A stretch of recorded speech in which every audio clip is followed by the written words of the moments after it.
Guys, I'm actually showing signs of growth. I realized that my mic wasn't turned on before I spent 45 seconds talking to you. So I would say that's a pretty big step. Nico, what's up? Welcome in, guys. Welcome to the stream this afternoon. Sorry for the back and forth time change, format change, whatever, all that stuff. Got it figured out.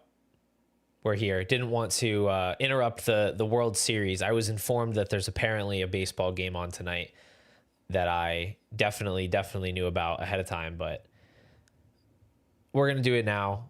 Works for me. My the rest of my family's not here. I'm home alone, so I figured why not? Let's get on the stream, do a little buy, sell, hold. I was trying to write down all the names that you guys sent me, and it's a lot. It's a lot of players, and I'm trying to avoid writing down duplicates. But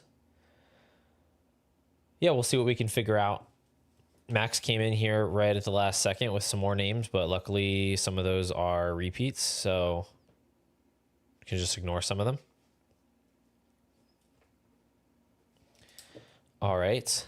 Austin, thanks, I guess. It's this afternoon sunshine over here. It's very flattering. Jabalani is here with a let's go. Hopefully this time works for you guys and it's not just like 3 people hanging out, but that's what the replays are for, I guess. Just want to let you know, or I wanted to call out this message from Depressed Texans fan asking me about 2026 rookies. I don't know much about the rookie class yet, to be honest with you. I know some names. I know Jeremiah Love, Jordan Tyson. I could name some of the quarterbacks. I would be lying if I said I knew a whole lot about who's in front, who actually looks good. Just not something I'd look a lot at until after the season. So I'm going to have to skip the 2026 rookie talk. I will say, I did watch a little bit of the Dynasty domain video they put out, like previewing the running backs and wide receivers. I thought it was, pretty well put together and was definitely a good way to learn some names. So wouldn't be a bad thing to check out. Max, appreciate this, man. No kiddos yet, not arrived yet. The due date is actually the 19th, but we'll see.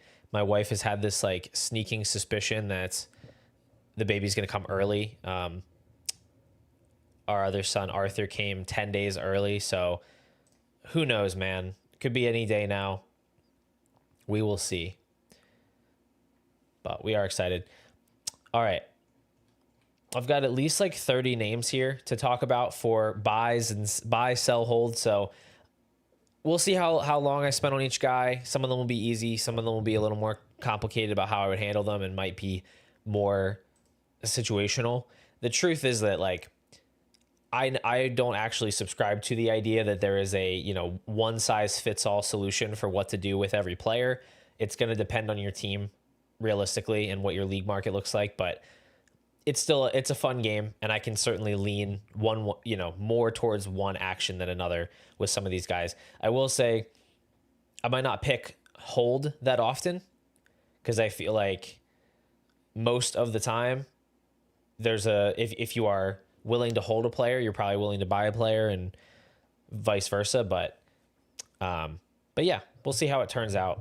The first name that was mentioned, or the first name I wrote down, was Travis Hunter, and I went ahead and put him on the thumbnail. This injury sucks, man. Like, I'm so mad about it. It's just one of those, like, why can't we have nice things type of moments, Like, he has this big game in week 7. He's ready to go.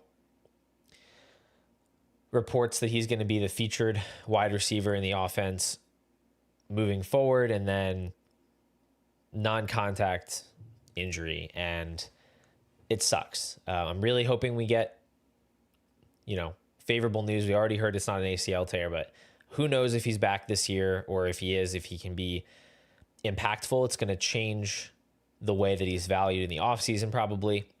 But yeah, I lean pretty easily on the buying side here with Travis Hunter. This one doesn't take a lot of thought for me. I was already trying to buy him before this. Obviously, he's not going to be a guy you can buy and expect to be a big contributor for you now in the back half of the year. So that makes it maybe more complicated as far as which teams you want to buy on, what you're willing to pay. But I would much rather be adding Hunter than trying to move him right now.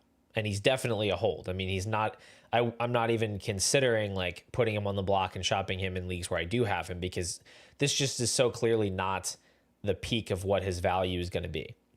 So I would love to buy. He showed me enough to make me believe that when healthy, he can actually be that impact fantasy wide receiver. If he had gotten hurt prior to that week 7 game, or that week 7 game didn't happen, I would have a very different tune right now, just to be honest with you. Like I would feel much less confident about what he's going to look like when he comes back. But because we got that game, we saw the proof of concept of like, okay, you can actually run a passing game through Travis Hunter. He can win on these routes. He can succeed in the, the not just the manufactured touch game, but intermediate and down the field. So that was huge for him. And I think I think people are going to move him in some leagues for, late first type value, maybe a little bit more than that. And I think he's very clearly worth significantly more than that at this point. I haven't adjusted the rankings at all since we got that injury news. I don't know that I'm going to move him really at all. Maybe down a couple spots. We'll see. I think it's totally fair to say the gap between Brian Thomas and Travis Hunter is maybe a little bit wider because of this injury, because Thomas now gets the chance to reassert himself as the one if he can, depending on his health. Liam Cohn said that his practice was really good this week, so I don't know what to make of that, but they do have some favorable matchups on the schedule. You'd love to see Brian Thomas make the most of those. But yeah, heavily on the buying side for for Travis Hunter. Brian Thomas, to me, I would buy if people are selling low. He was mentioned as a guy at some, later on down this list, so we can just talk about him now as well. Let me just see where he's valued. He's a wide receiver 15, 41st overall on Fantasy Calc. I have him at 36 overall, wide receiver 16. So I'm pretty close to the market. Consensus rankings have him ahead of McMillan, so I would rather have McMillan, but also has him behind James Cook and Baker Mayfield, and I would take him over those guys. So there's some differences, but I'm pretty close to the market with him right now, and I think just knowing that he's banged up and the issues he's had, I think that's fair, but not a guy I'm actively looking to sell at this price, and I'd be more inclined to try to buy than sell right now. It's just tough because you can't be super confident he's going to actually be like a win now piece for you, and he doesn't have the same type of value security as like Hunter, who's on IR, does for a rebuilding team where he's still a rookie. He's not expected to do anything right now. He's going to be more discounted because there's no production. So I think on a rebuild, it's clear that Hunter's the better target. On a contender, Thomas would be the better target, but he's still not guaranteed. It's still somewhat a value play as well. So, all right, that's 2 guys. Scotty, what's up, dude? Potential couldn't be more pure around here. I can't agree with you more. The potential is feeling pretty pure today. The next name that was mentioned was Xavier Worthy. I have Worthy. I did move him down a bit. I had a little back and forth with some of the league winners about Worthy, and I think I was probably being a little stubborn. I think maybe they're a little too, at least Austin, a little too negative about Xavier Worthy, but the problem is that we never got to see Worthy at full health. We still don't know if he's at full health, but we didn't get to see him at full health with Rice out to see like what kind of a production ceiling does he have. And now we have Rice back. He's the clear go-to. Kelsey is still doing some Kelsey things. And so we just don't know where Worthy fits in. I don't think it's reasonable to say Xavier Worthy sucks, the truth is that over the last 10 games of his rookie season, he wasn't that far off of Rashee Rice, like what Rashee Rice did.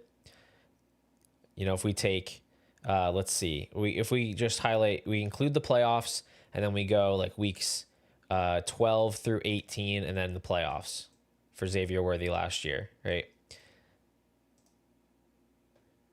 Worthy was getting 7 targets a game, 23% targets per route run, 2.07 yards per route run, 15.9 fantasy points per game. Those are good numbers, very good numbers for a rookie wide receiver. Had the first round draft capital, did have maybe not an elite production profile in college, but he had elite freshman production, and then you could sort of write off some of the rest with the, Quinn Ewers weirdness. So I think there was plenty to like there with Worthy, and I'm not willing to just write him off because, he dislocated his shoulder and now he's not balling out every single week. Like a guy that had that long of a sample of giving us about 16 points per game, over 2 yards per out run. That's still I think it's very likely he is a good NFL player and could easily be improving as a player. He was an early declare. He is 22 years old, doesn't turn 23 until April. So young guy, tied to the best quarterback in the league, pass heavy offense. There's still plenty of upside. You have, Rice could get hurt. Rice could get suspended again. Kelsey's going to retire. I think there's still a lot to like there with the Worthy profile, but I did move him down a bit to wide receiver 26. Moved him behind Devonta Smith, moved him behind Jordan Addison, because those guys are just doing more for you right now. And I think the most likely outcome for Worthy is that he ends up being somebody like that and not like an extreme difference maker. So yeah, I was a little bit high on Worthy. I've moved him down. I still think he's firmly in that late 1 conversation.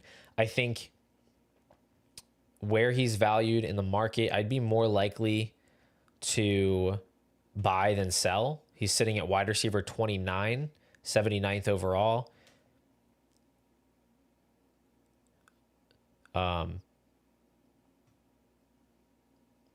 So he's valued a little below where I would have him. He's behind some guys that I just don't think are really doing that much for you, like a Chase Brown.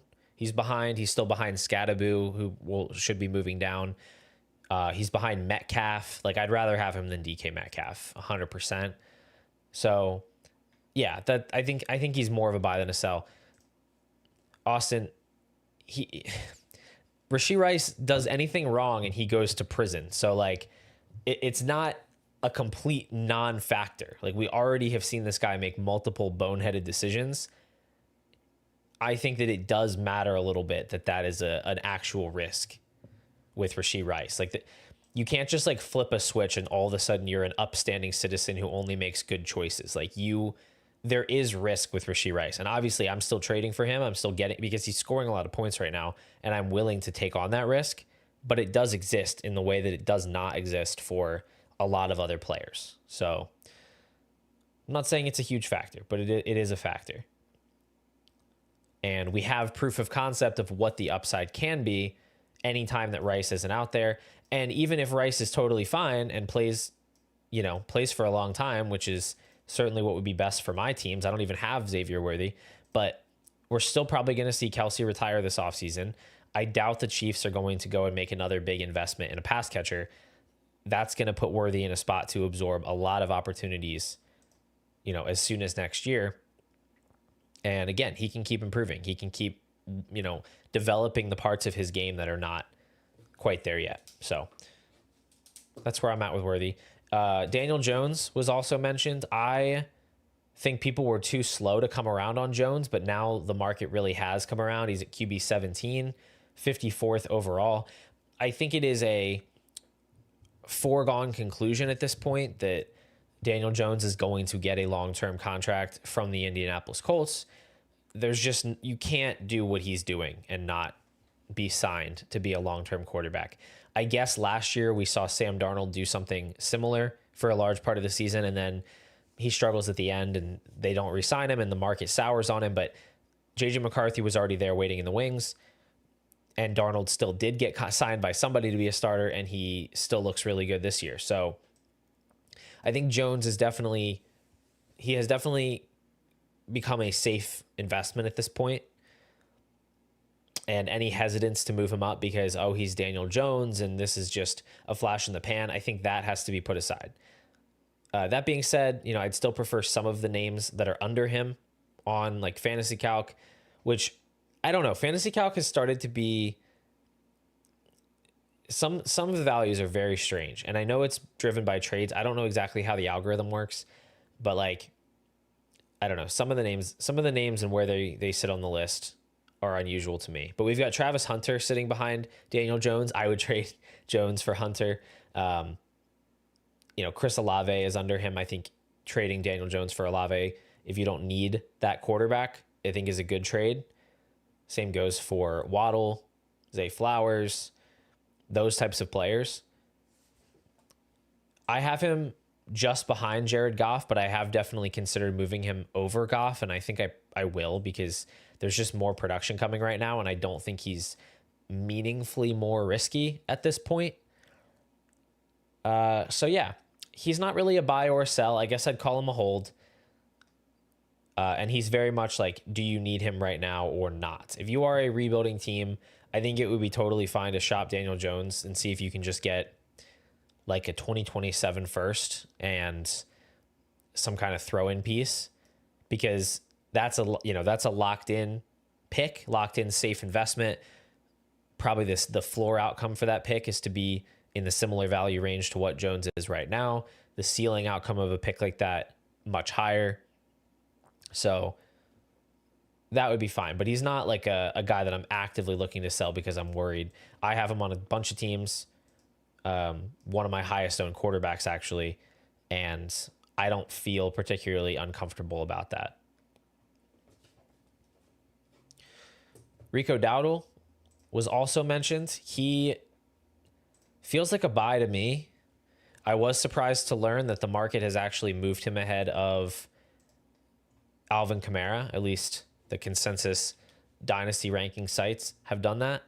And that is definitely a sign of some growth from the community to be able to put aside a player with a lot stronger brand equity for the guy that's just been more productive.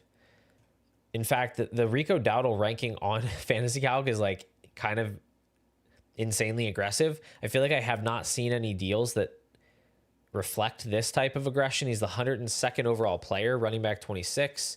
For me, I have him at 120 and RB 31. So that's interesting. He's just next to J.K. Dobbins. He's ahead of Trey Benson, Zach Charbonnet. He's ahead of DJ Moore, Deebo Samuel. It's interesting. I don't know that that's necessarily wrong. Obviously, it's not how I have it ranked. I do think some of these older vets, as we get further into the season, the ones that are not giving you the elite production probably need to start trending down a bit more. I've moved Deebo down a little bit. I've moved Dobbins down maybe a little bit. I could see taking Dowdle. The issue with Dowdle is he is 27. He'll be 28 next season. Like, he'll be 28 before next season. And like, where is he going to be signed to be the long-term starter? I guess the Panthers could release Hubbard and they could just keep Dowdle and make him the starter. You still have Jonathan Brooks coming back. That's a bit of a chink in the armor there. Otherwise, I just don't see him going to another team and becoming this like workhorse back. He feels very much like this is a perfect moment in time for him where he's playing way above what we've expected from him. It doesn't feel like something that's going to maintain to me. So I would classify him as more of a sell than a buy. I think there are leagues where you can go and buy him for less than this listed price where people don't believe in him, and you can get a lot of usable production down the stretch this year. But I do feel like you need to value him as like a purely 2025 play. And I would not want to pay more than a late second for Dowdle. So if someone's offering you more than that, I'm inclined to cash out and just re-roll with a different player. Max, why do we need to bump Jared Goff? Why do we have to do that? What are we getting from Goff that's supremely impressive? Like, he's fine. He is quarterback 17 in points per game, 17.2, which is very in line with what we've seen from him pretty much every year in Detroit, other than last year when he was at 19.8. Otherwise, in his career, he's been 16, 17 points per game. This team does not throw the ball. Like, this team is not looking to throw the ball as its primary option. This is a run-first team. He's going to have games where he throws 4 touchdowns, but I don't know. I don't see why he's a premium asset. I feel like with quarterbacks that are never going to give you, or I guess I can't say never, quarterbacks that are rarely going to give you these peak seasons, the rushing quarterbacks that can break fantasy, I don't think we need to be pushing these guys way up the board, because you can just go find a Joe Flacco type of guy almost every season for a 3rd-round pick and get close to the same production. You could buy Stafford for a 2nd-round pick before the season. You're getting better production out of that player. So I don't know. Goff is just such a boring, safe asset that I don't think he needs to be higher. Jackson Dart, on the other hand, is a buy, in my opinion. He was listed as a player to talk about. Jackson Dart, I'll say buy. He's the QB. Well, that doesn't work. I was going to say QB 23 in points per game. That's counting the games he sat on the bench. Since he became the starter in week 5? No, it was earlier than that, right? Week 4? Darn it, I don't remember.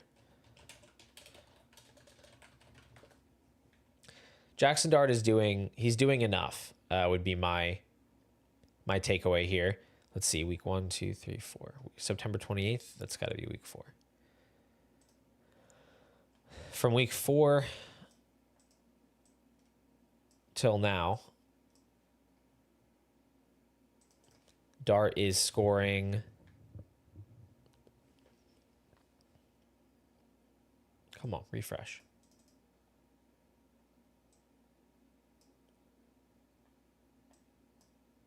There we go.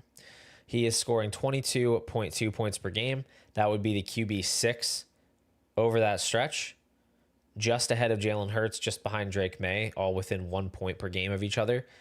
He is running the ball like crazy. He has a bunch of scrambles, 15 scrambles for 118 yards and a touchdown. That's more scrambles than Hurts, more scrambles than Allen in that time span, more than Herbert, who's been scrambling a good bit as well. So he is absolutely a Konami quarterback. And he's also had some designed rushes. He's been able to rush for touchdowns. And he's doing this without Malik Neighbors on the team. He's not lighting it up as a passer, but he's absolutely proven that competence as a passer that you want to see. He has, the level of competence as a passer where as long as he remains a starter, he's going to be a very good fantasy option. And so now the only question, I don't think it's really a question that he projects as a top 12 quarterback when he's in a game. The question now is, okay, how long does he remain a starter? And I'd say based on what he's done so far, I think the answer is pretty much indefinitely, right? So I would lean buy. I think he's going to continue to rise, or at least he's more likely to rise in value than fall in value for the rest of the way. So I like him.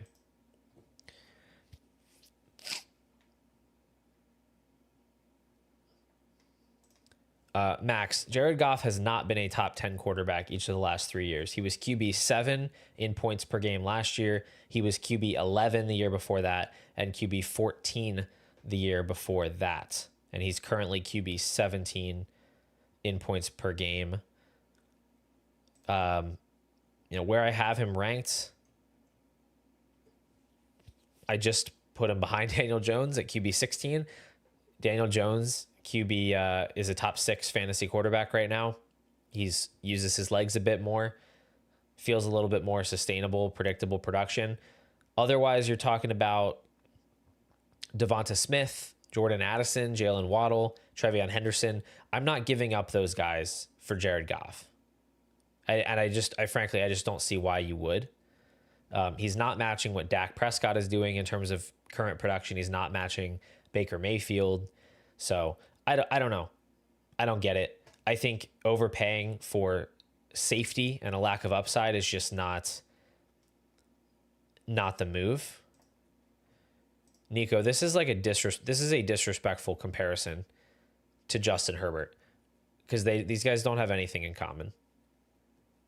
I think you meant this as a compliment to Justin Herbert, but I don't know what this means. They don't have any, like, they don't really have any similarities in their game.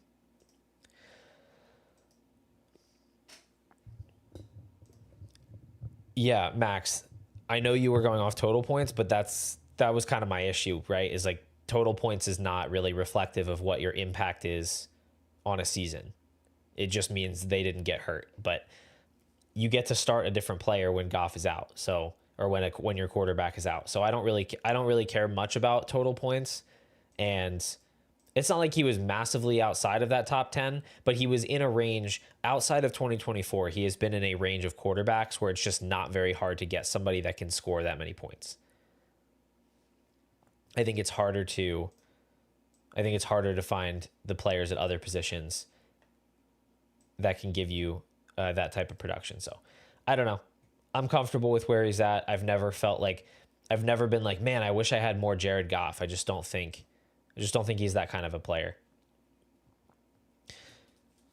QJ is definitely more of a sell to me than a buy. I actually would like to move him. I think I would like to move him down a tier. Although I don't know. I guess I'm still higher on him than the market. I am going to move him out of the late 1 tier. I just think there are some factors working against him that were not earlier this year. We've seen the Gadsden breakout. That's changing a little bit of how they use their personnel. Now, they do still play a lot of Quentin Johnston in their 12 personnel. Like Keenan Allen's actually the one that comes off the field. But he's obviously slowed down since that big start. And it makes you wonder if the team is going to prioritize getting back to the Quentin Johnston stuff with how well other playmakers have been. And I've always been skeptical of Johnston as like a major target earner because he never did it before this year. Gadsden is another yak threat that they can utilize where maybe they don't feel the need to get it to QJ all the time. So I don't know. I think we are going to see him settle in to being still a usable, startable wide receiver, but maybe more boom bust than he was at the start of the year and not like the focal point of the passing game. So I would lean sell still if there are people that are going to weigh that early season sample more heavily. Still my wide receiver 30. Not fading him entirely because you can't just string together the games he had totally by accident. And the team does throw a lot, and there's going to be contingent upside in that passing game for anybody that whenever one of the pass catchers gets hurt, all the other ones are going to get a boost. And it's a meaningful boost because the quarterback's elite, all the pass catchers are competent, and they throw the ball a ton.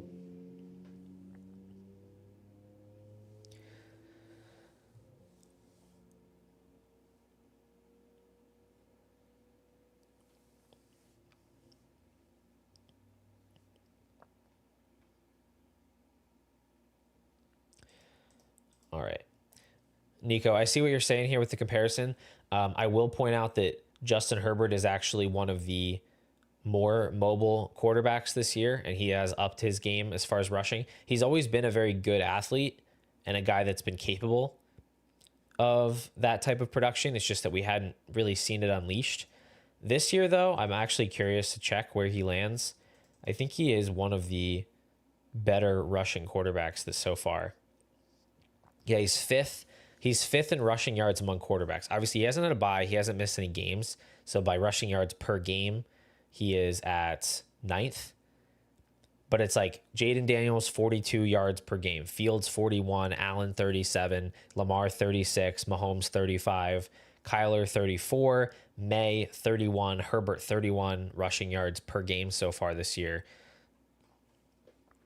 Jared Goff has 23 rushing yards on the season. So that would be a slight difference. At least it's a couple points different per game, without considering the passing, except Justin Herbert is one of the highest neutral pass rates in the league. The Lions are one of the lowest. And so it's very in any game where the Lions are going to be heavily favored, you need Goff to produce in the first half, because otherwise you're going to get these 200 yards and 0 touchdown games. And then even when you do need him to throw the ball, it's still not a guarantee that those touchdowns aren't just going to Gibbs or Montgomery. So he's fine, whatever. Probably more talk about Goff than I'd ever like to have on a stream again. Kyle Monangai was the next name. I would lean buy on Monangai. I am not a believer in DeAndre Swift. They have found some ways to use him that mask some of his weaknesses and emphasize some of his strengths.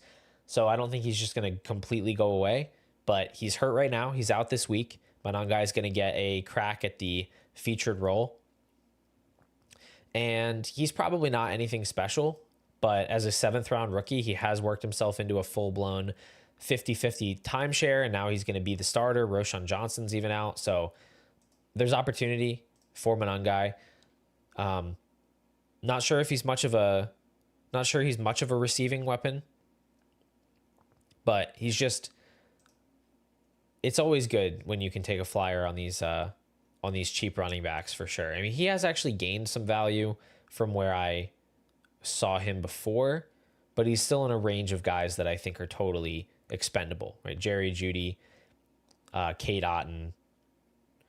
I'd rather have Monangai than Christian Watson or Shador Sanders or Dylan Gabriel or Hunter Henry. There's a number of names that are in this mix that I'd rather have Monangai, so I'd lean by. Jalen Hurts was a name mentioned, an interesting one. I don't feel like we have much information or reason to change our opinions of Jalen Hurts. I think he is kind of a fringe round 1 startup pick. He's giving us QB6, QB5 production. He's had some rough games. He's had some very good games. Whatever you think of his overall talent is kind of secondary to the rushing ability, the rushing touchdown ability.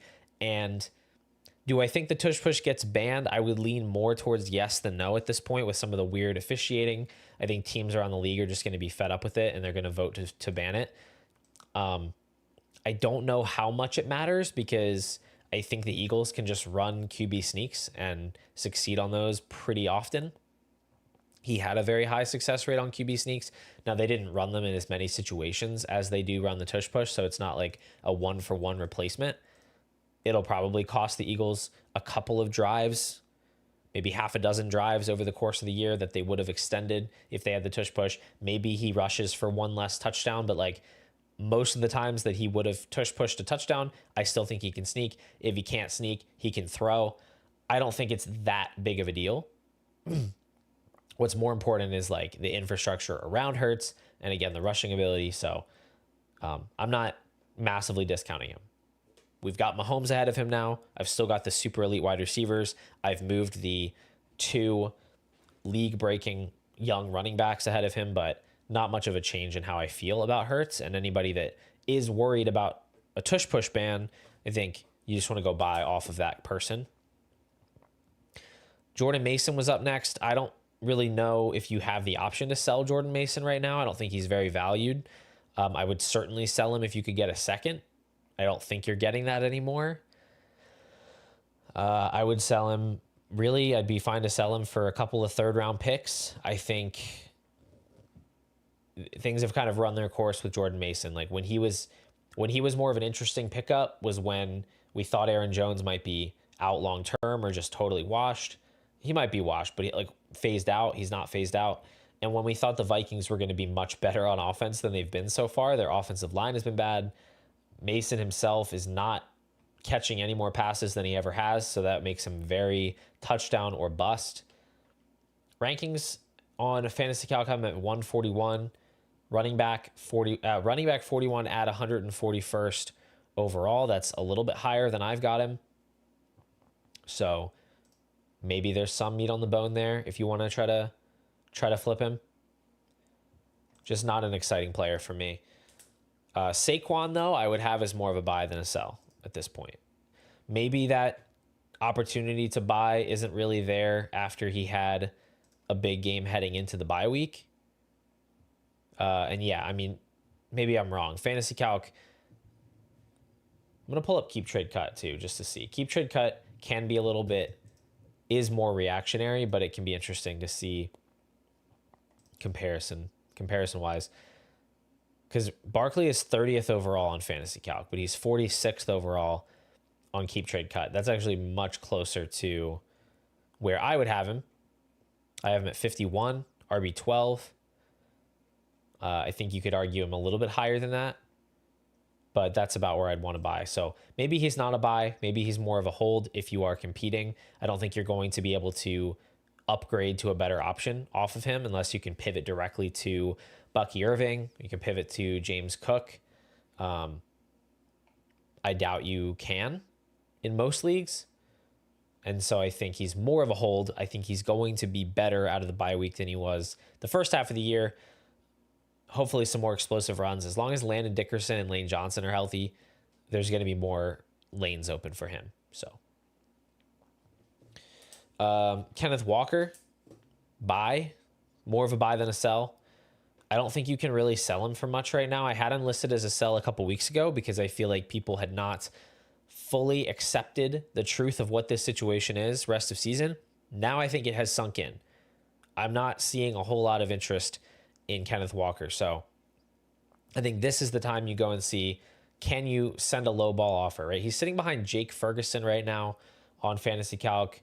He is pretty close to like Bryce Young, Matthew Golden. I would rather have Kenneth Walker than those guys.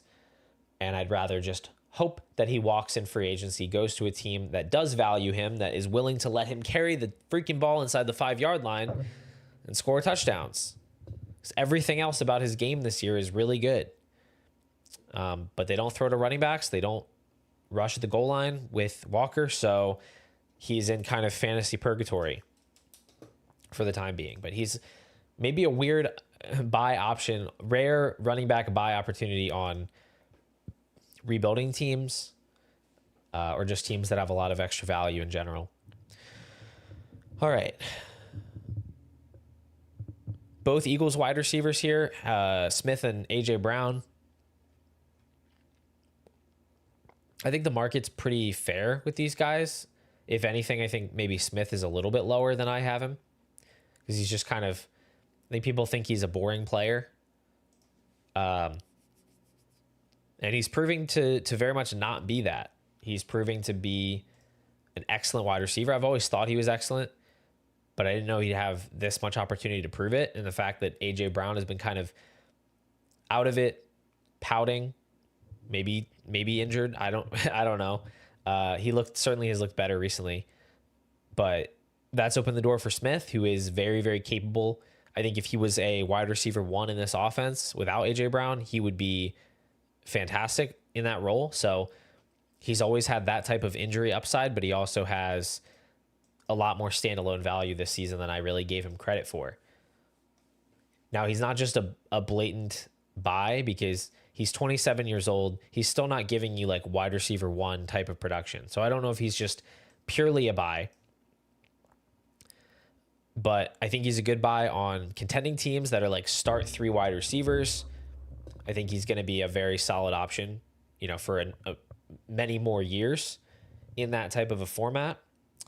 In a half PPR, in a start 2 wide receiver league, I'm less excited about Smith. So he's kind of a situational buy, I guess you'd say. Not really a sell for me in a contending situation, though. In a half PPR league, if someone wants to give you a future first, I would take that because he's not he's not going to be a difference maker in that format. But I do like him more than T. Higgins, who is currently sitting ahead of him by the consensus. AJ Brown is whatever. You're not buying him on a rebuild. I don't think it would make a lot of sense to go after him on a contending team because there are probably other options in that value range that I would just expect to score more points the rest of the season, which I guess maybe that means he should just be ranked lower. I'm definitely open to that possibility. But he feels like more of a hold to me. If you have him, you'd rather hold him and just see if he can figure things out, but I wouldn't like bank on him figuring things out. So maybe our first true hold of the day is AJ Brown. Trevion Henderson, next up. Still more buy than sell for me. He is going to get his opportunity this week to pretty much tell us most of what we need to know about who he is as a player. He's behind Derrick Henry now, behind T. Higgins, behind Sam Darnold, behind Cam Ward on Fantasy Calc.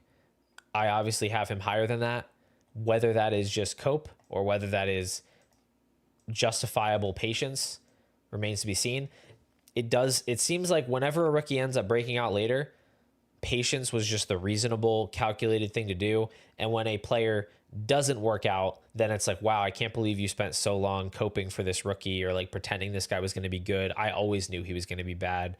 It just like, it's all just hindsight bias at the end of the day. I think there's plenty of reason to still be in on Henderson as a talent. He showed us last week over 7 yards per carry against the Browns defense. That's very good. I'm hoping this week he can get the bulk of the touches. It is a fairly tough defensive matchup, but the Falcons' strength is not necessarily run defense. Like James Cook, even with the Bills having a pretty awful offensive output in general against the Falcons a couple weeks ago, they did manage to get James Cook going for like 5.5 yards per carry. So hopefully things go well for our friend Trevion Henderson. Colston Loveland is next. He's one of my favorite buys still in Dynasty. I'm still buying Loveland. I think he's very good. The Bears have obviously been slow playing it with the rookies. Loveland didn't light it up with Cole Kmet out, but the passing game hasn't been very good anyway. He is still very young. Tight ends take time. Not all of them, but not a Rondé Gadsden, but a lot of tight ends still take a lot of time. So I think he's a pretty strong buy candidate for pretty much any team. Trey Benson. Don't feel very strongly about Trey Benson one way or the other. I don't know when he's going to be back. I don't know how good he's going to be because I don't know how good this offense is. He probably projects as a mid to low end RB2 when he's back. And I think he has more like long-term staying power, more interesting long-term piece than like a DeAndre Swift. So maybe a buy. He has fallen quite a bit in rankings. In fact, I've probably moved him down further than I should based on, what I just said. Yeah, I'm going to move some stuff around in these ranks actually. I'm a little bit sussed out by DeAndre Swift again. But yeah, I would buy Benson. Like, I think you can get him for late seconds in some spots. You can flip some guys you don't need, maybe like a Romeo Dobbs or something for Benson. Another player I'd rather have than Alvin Kamara at this point. I don't know what the schedule is for the Cardinals. That might play a role. And we don't know for sure if James Conner is somebody that's going to come back eventually for them or if they're going to invest in a different running back.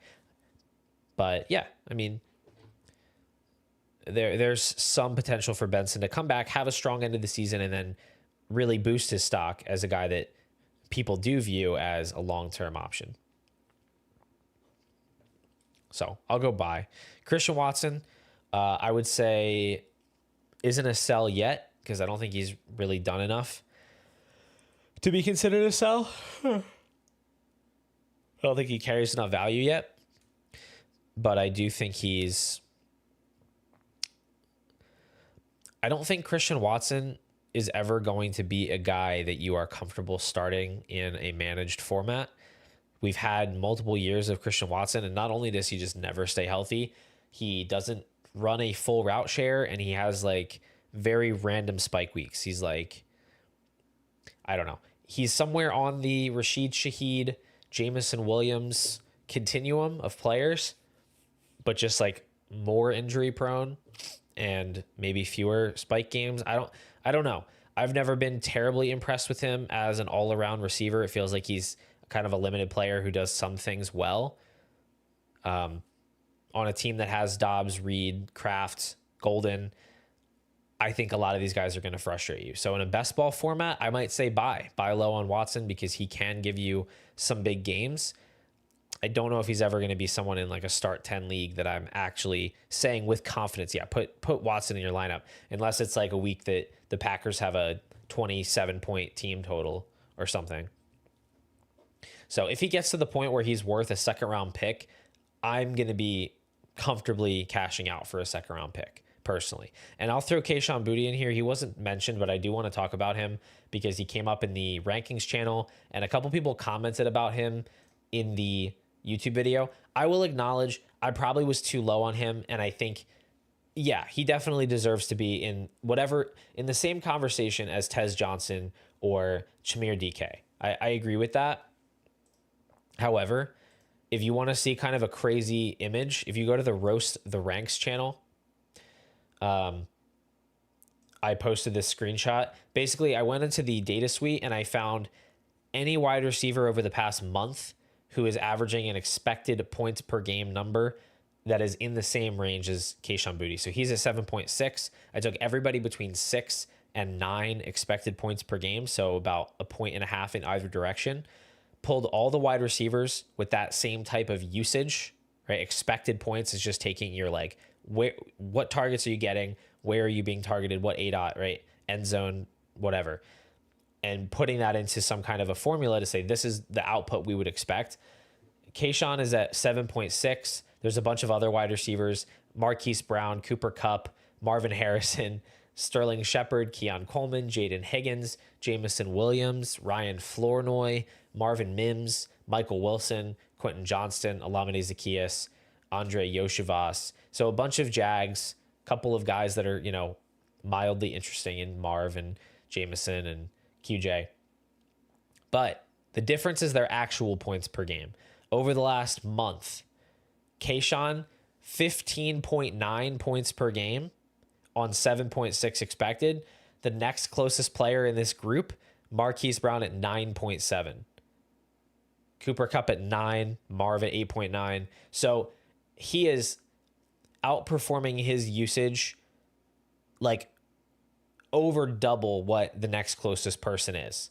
And that's why I'm skeptical of him as a player, like a long-term player. He is getting under 4 targets a game, even during his good stretch.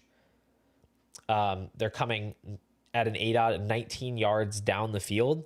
And Drake May is like literally playing as the best deep passer in NFL history right now. And so those are all hitting. They're all connecting.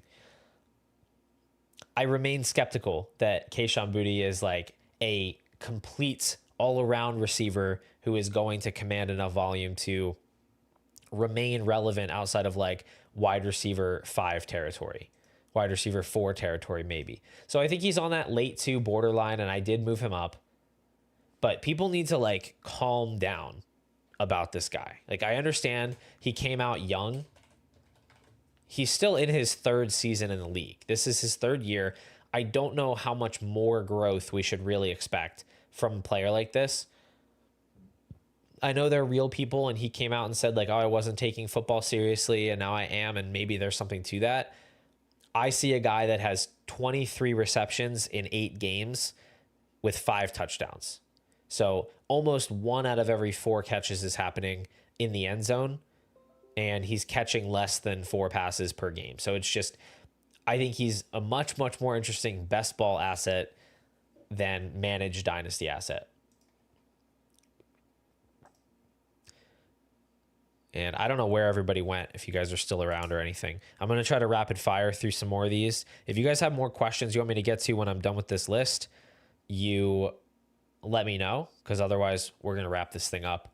I have been rambling on for longer than I realized. We have Jawan Johnson up next. He has definitely cooled off from where he was earlier this year. We'll see what Tyler Shuck likes to do with the ball. Maybe he throws more to Jawan as a guy that doesn't move around as much, wants to get the ball out quicker. Maybe there's more low A-dot targets to him. I don't know. I don't think he carries a lot of value in any situation where you're not competing and you're not using him. Certainly, I would be fine selling him for a third. If you are using him, you can hold for that, and certainly I'd sell for a second. Maybe package him with another player for a second. Alec Ayumanor, I continue to be less and less impressed by his body of work, especially with DK coming out and making more of an impact recently. He's just not that impressive of an athlete, and I don't know if he's going to be able to play like X receiver. He's more of a flanker, but he's not getting like the easy button stuff. He has to run, real routes out there. I think he's in that late second mix. Whether he's a buy or sell just depends on whether someone in your league is excited about acquiring him. I sold him today. You can see the trade in the trade channel. I moved my first. I'm currently the 1 seed. I moved my first, DeAndre Swift and Alec for Bucky Irving in a best ball league. So, I was fine moving him there. I thought he was expendable, but otherwise, I don't know. Not someone I'm actively looking to acquire. Jaden Reed, I think his value dictates that he's probably more of a buy than a sell. I've just never been that excited to get him because he's not a full-time player and he doesn't earn targets as well as Josh Downs. He's like, I don't know. To me, he's just like a worse Josh Downs. He's more of an yards after catch, big play creator than Downs. But overall, I have a tendency to lean on players that just get more touches overall versus the explosive guys. I don't know why that is. But yeah, now you have Golden in the mix and he can get some of those designed looks, and you have Watson back and healthy. It's hard for me to see a massive role carved out for Reed. But I do think he's more buy than sell because the Packers are throwing more of it like heavier neutral pass rate. They're leaning on Jordan Love more. And so if it's going to be a good passing game with a good quarterback and Reed is talented, you probably just buy into that and you just hope that things kind of work themselves out. Aronde Gadsden, buy. And no, Nico, I've never had Olave as a sell because the people have never respected him the way that he deserves to be respected. Yeah, I think Aronde Gadsden remains a buy even at his elevated price. He's sitting at tight end 6, 73rd overall on Fantasy Calc. I have him ranked higher than that.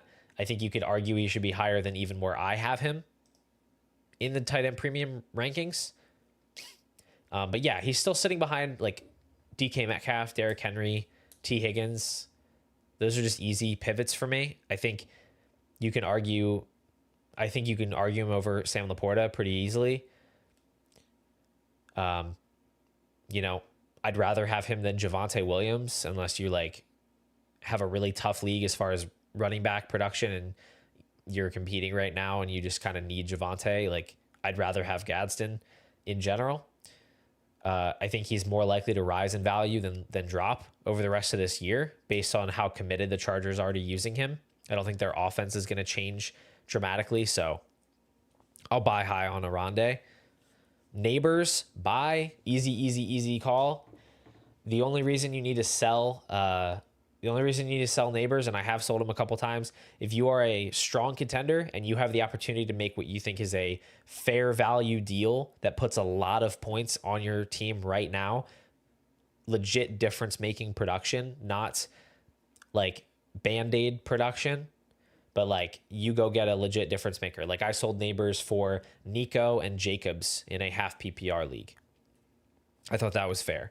I sold Neighbors for Rice and Mark Andrews in a tight end premium best ball league. In a managed league, I probably don't make that move because I don't need Andrews or think he's that helpful in a managed league. But in a best ball league, he could just catch 2 touchdowns in week 17, and that could be important for me. So I did make that move, and Rice is a big difference maker. Obviously, I don't have him that far behind Neighbors at this point, But overall, I want to be buying, and I've been sending out offers where I can in spots that I have the value, specifically on rebuilds, but he seems to be held by a lot of rebuilders already.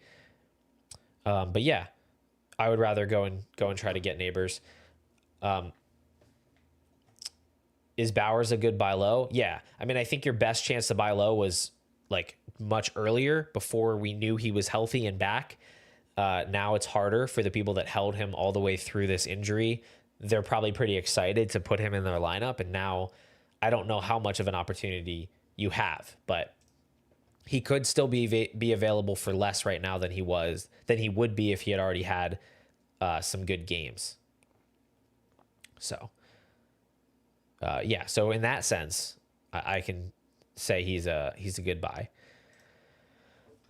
Kyler Murray is not a buy, probably a hold. I have found where I have Kyler that other managers are simply not interested, and he's probably worth more than a lot of managers think he is, because he's going to be a starter in the NFL. I would be shocked if Kyler Murray was not a week 1 starter for some team in the NFL next year.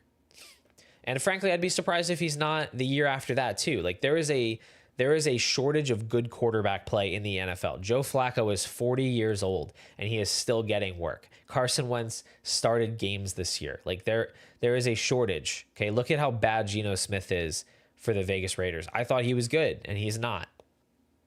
So there is a place for Kyler Murray in the NFL, and he does still run 30 plus rushing yards per game. So yeah, he's not in a system that works well for him right now. I can see why the Cardinals would want to move on, but I don't think the league is going to move on. So he still should be in that late first conversation. I'm not going to go try to get him because I think his value could go down before it goes back up, but I'm not trying to sell either. So he's kind of a hold. Bill Krosky-Merritt is more of a buy than anything, I think. It's clear that he is not game script proof right now, and he's not situation proof, but I think he looks much, much better with a healthy Jaden Daniels in competitive game environments than he does in these blowout losses where they're coming from behind. He has handled a vast majority of the rushing work over the last 4 weeks. He is so clearly the lead rusher, just hasn't scored, hasn't had much room to create those explosive plays. But again, that's something that Jaden Daniels helps with because teams have to respect the pass more. So I think better days are coming for Ja'Cory Krosky-Merritt. I think better days are coming for Baishal Tutin as well. So he would still be a buy for me. Nothing has changed. He remains a player that I find very intriguing. The market is less intrigued. He's at 136th overall consensus, running back 38. He's behind Ramondre Stevenson. He's behind Chuba Hubbard, behind Kamara. I'd still be buying high on the opportunity that either he forces a timeshare with ETN, or ETN gets hurt, or ETN gets benched, or ETN signs somewhere else in the offseason. There are so many ways that Tutin can get into a starting role and shoot up in value so quickly. So I'm holding on tight and trying to add more where I can.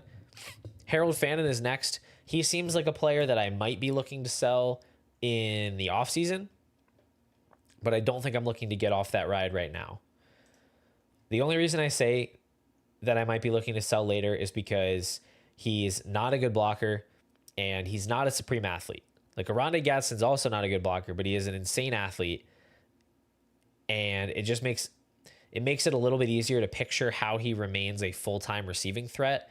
Whereas with Fannin, like he does some things really well, and I don't think he'll just disappear. But he strikes me as a player that could, if he's not able to continue to grow as a blocker or improve his game in a significant way, he could become more of a situational player on a team that has more weapons, a more functional quarterback, and he's maybe a little bit more a product of his environment right now. That could be wrong, completely wrong. But I don't think we have to decide right now. I think he's going to continue to do what he's been doing the rest of the year, and we can kind of make that decision in the offseason. So kind of a hold for me, I guess. Not a priority target, but I'm not opposed to adding more shares either. Jaden Higgins, I think, is bordering on sell territory for me. I just almost would rather re-roll him or try to use him to package together for upgrades at other positions. I just don't really have much faith that he's ever going to be like a real guy. He could have some moments where he has a spike game and people get excited, kind of like Keon Coleman. But I don't think he's ever going to truly get the deployment that he needs to really thrive. I think if Jalen Noel was not drafted by the Texans, that might be easier to accomplish. But Noel's probably better as a slot player than him. And so Higgins is going to be stuck trying to figure it out wide. I don't know if he can. So if you get like a mid-second for him, I would take it. If you can package him up with other pieces to upgrade. I moved my only Higgins share, I think, straight up for JCM. That was a rookie bet I was more comfortable with. So I think you have options with Higgins. People were pretty excited about him. But you could also hold him for now and see if he has another big game at some point. I don't know why I said another. He hasn't had a big game that I know of. Tucker Kraft continues to be a buy. He's definitely getting closer and closer to properly valued, but there are still leagues where people are slow on this stuff. He's worth buying high on, and I wish I bought him more earlier when the talent was apparent, but the production wasn't quite there. I was too slow on this, but I'd still like to add him. Definitely worth your late first round picks in tight end premium, even if you have to throw an extra piece on top. Just a very, very good player. Cam Scatterbo, I think, is not a buy yet, but might be a buy later.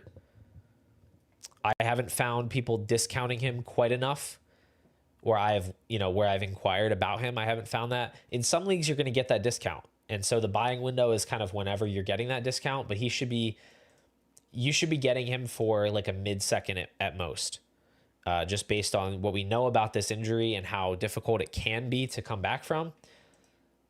It wasn't just a dislocated ankle. There was ligament damage as well. He's young enough that he should bounce back from it and be okay, but you still have to dodge any risk from the Giants bringing in another back. You have to dodge setbacks, in-season injuries, a slow start to the year where his value could just drop anyway. So I think he hasn't quite fallen enough yet, just in general. And the last guy here is Zay Flowers. He remains a buy for me. Usage was totally fine on Thursday night. The Ravens didn't have to throw a lot. They got some short fields. The touchdowns did not go his way. He nearly had a touchdown where he had a long catch. He split two defenders, and he was not quite able to beat the last guy to the end zone. But big games are going to come for Flowers. He is a very, very good player. Clearly the best receiving weapon on the team. And I'm not worried about Flowers. He remains, I think, too low in the consensus ranks. I'm not saying you have to sell Scatterbo for a second, and it certainly doesn't have to be any second.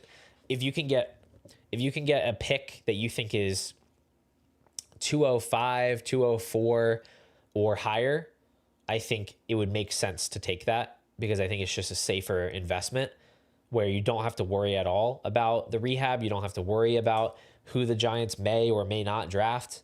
I think less than that, I think you're better off just keeping him. But I don't think it's a player you have to sell for that. You can just keep him if you want to. Certainly if someone was offering a very early second, if somebody was going to give you the 201, or you could pair Scatterbo with another piece to get a first, I'd be very interested in that. That's probably what I'd be more inclined to do than to just sell him straight up for a mid-second. So, all right, guys, that was fun. Buy, sell, hold with some interesting players there. Maybe that gives you some ideas, some inspiration for offers you can send out today or tomorrow. We'll see how some of that stuff ages.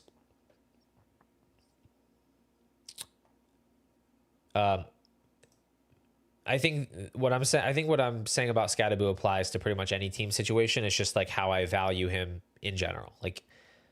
In a rebuild, you do still want assets that are going to accrue value over time, are going to be insulated so you don't end up losing that value. So there are probably some nuances about which teams I'd more want a Scatterbo on, maybe a team that's not as that maybe a team that already has a ton of picks, and you can maybe differentiate or diversify your investments a bit by also having Scadaboo. But I'd say, like, just as a general rule, earlier second round pick I'd take over Scadaboo. Mid to late second round pick, I'm fine keeping him and just seeing what he can do, and how his value changes. Layup question: buy, sell, hold Kyron. We're gonna sell Kyron. The market continues to be irrational about Kyron Williams. I don't understand, what does it take for this guy to fall out of the top 50? He's still somehow 47th overall, RB13. His expected points per game over the last couple weeks is like mid to low end RB2 range. I don't understand what it is about this guy that people are so fixated on. He's a 25-year-old running back who's probably going to get outscored by Javonte Williams the rest of the season. He's not that talented at all. I don't know. Yeah, clearly a sell for me. I'd rather have Breece Hall by a lot. I'd rather have George Pickens. He's ahead of both of those guys on Fantasy Calc. I'd rather have Kraft. I'd rather have Purdy. I'd rather have Daniel Jones. I'd rather have Chris Olave, A.J. Brown. I'd rather have Travis Hunter, Jalen Waddle. There are so many names that are under him. I do not understand what people are seeing with Kyron Williams. So yeah, pretty obvious sell for me. Appreciate the layup there. Hopefully that was what you were wanting to hear. All right, guys. Make sure you set your lineups. I think there might be one of those early games tomorrow, so check who's playing in that game. Get your lineup set. Kyler Murray's probably not going to play, so if you were relying on him, I would definitely try to start a different quarterback. Maybe go get Jacoby Brissett. And I hope you guys win your matchups. So I'll see you in the Discord. Take it easy.